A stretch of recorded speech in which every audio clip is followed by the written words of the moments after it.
समस्त साधु को नमस्कार। मोर कवितार शीर्षक होची भिन्न एक बेलाल सेन।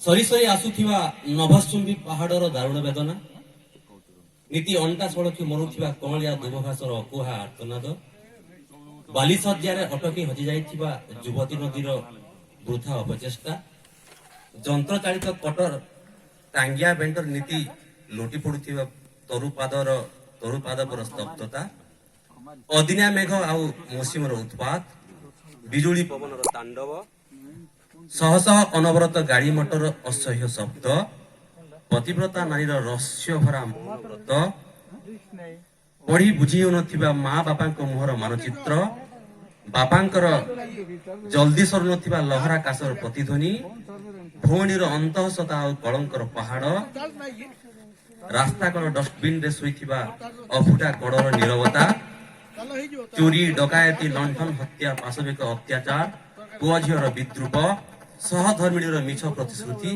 ए सबु देखुची महाभारतर संजय परी।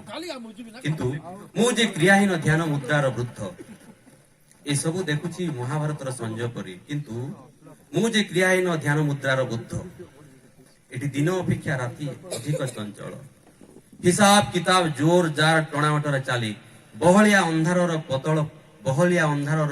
पतला परस्त जाई, बिछुरित जल एकाठी करी बिछुरित बल को एकाठी करी उठिला बेलकु नेसाड़ी हो जाउछि ओदा माटी परी, रक्ताक्त प्रजापति साडी लोटुछि भूई रे, खिन भिन होई जळी जाउछि जीवनर प्रतिटी फर्त। मु किंतु निरुत्तर, स्थाणु, पंगु और क्रियाहीन, कारण मु जे भिन्न एक बेलाल सेन।